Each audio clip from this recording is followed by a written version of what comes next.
Hello, members of Temple Bethel. I'm in Denver and Temple Business marches on. There's lots going on here. I'm now a member of a group of first-time presidents with the URJ from across the nation. And I can tell you from my experiences with that group, temples are closing, dying, retrenching, and here there's lots going on. We have new members, a full calendar, a balanced budget with current financials, and are starting new interest groups. We have lots going on. This month, let me start with thank yous to all the volunteers, the organizers, the chefs, the donors, the attendees, to the rabbi for her creativity, and to our staff. Because during April, so much was going on. Let me begin with the black mulch complementing our landscaping that has made the building look beautiful. And that was done just in time for our Bids and Bites event. We had every item in that auction given such attention, placed to enhance its value. There's no wonder that we made over $30,000. Rabbi's Lunch and Learn restarted at Citrola's on College Parkway, and it was just great to be back out at a restaurant. We participated in a joint program with Temple Judea for a Shabbat of Solidarity in support of the Naples Ukrainian Women's League of America. A Shabbat dinner, a service, speakers, that between the two temples, they ended up raising over $5,000 for their cause.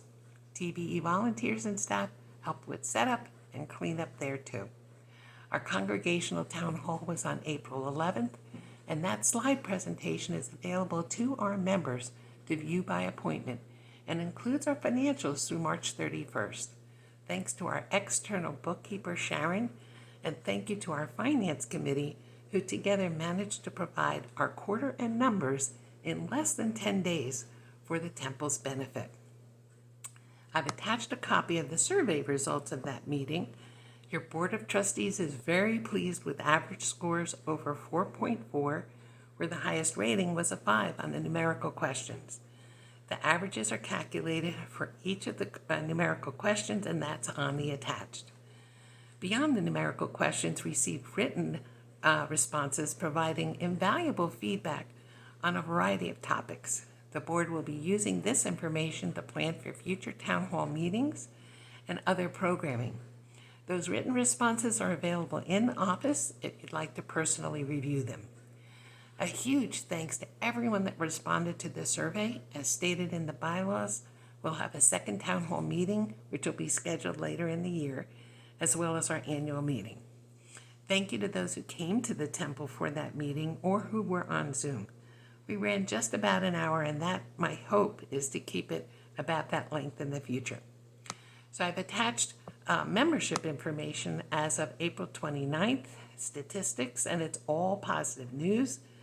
I want to give special thanks to those who were able and did renew at levels higher than the basic membership. That is powerful support. About mid-April, I went to the temple ladies' room, and Vaihi or there was light.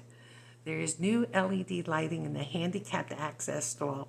It brightens the entire lavatory. We have waited years for that. The impact of our new employee, Michael Nolan, is reflected all around the building as he's getting situated as our building and grounds staffer. Thank you, Michael, for what you're doing and the way you're systematizing and getting familiar with our reserve study so it's all coordinated. We held a fond farewell party for Nicole with diapers and pizza galore. At this time, I have no news of the Starks' arrival. It should be soon. Our second night Seder filled the Dubin Center and was wonderful. Personally, I had a limited first night event, so it was great to experience the full Seder at the temple for the second night. I also learned how to successfully serve hot soup to a large crowd.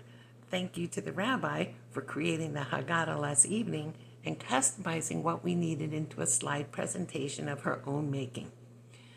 Once again, volunteers worked the setup and cleanup, and we had a wonderful experience using the catering services of Cohen & Cohen. Even in Denver, here, I was able to log on and enjoy laughing out loud watching the movie The Cisco Kid and seeing other members on Zoom laughing and enjoying too. Thank you, Sisterhood. It was a very clear and high HD event. Our religious school is winding down the school year, just held a Havdalah movie night. I understand we're setting dates for some B'nai Mitzvot in the coming year. Men's Club held their breakfast, open to the entire congregation with an excellent speaker, a Ukrainian soldier. Look out for information from the Men's Club with more ways to support the people of Ukraine. I always wait to make this report after our monthly Board of Trustees meeting, which is the last Monday of each month. Those minutes will be sent to you next month. Last month's minutes are attached here. But I did want to mention that our April meeting added a new regular agenda item. It included our new Learning Tree Director, Amy Ammon. The preschool is critical to our financial standing, and so we've brought the school reporting to the board level directly to recognize that. We've also formally added a rabbi's report and office manager report in the last couple of months. We've brought the number of meetings to one a month, and of course, if timely things arise, we supplement with a meeting or an email motion. I mention that because being on the Board of Trustees is doable. It is not the overwhelming position that it has been in the last several years, and we want to keep it that way. But the point is for you to know that if you have an interest in leadership and getting on the board, you can do it and not find it to be an overwhelming position. I want to especially congratulate the new environmental group who had their first organizational meeting.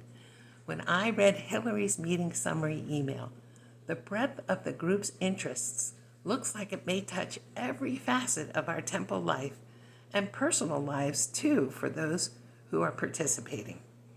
While in Denver, I had some technical difficulties, so the format of the council committee summaries is a little different. We're going to be back to the usual format next month. I have a surprise attachment this month.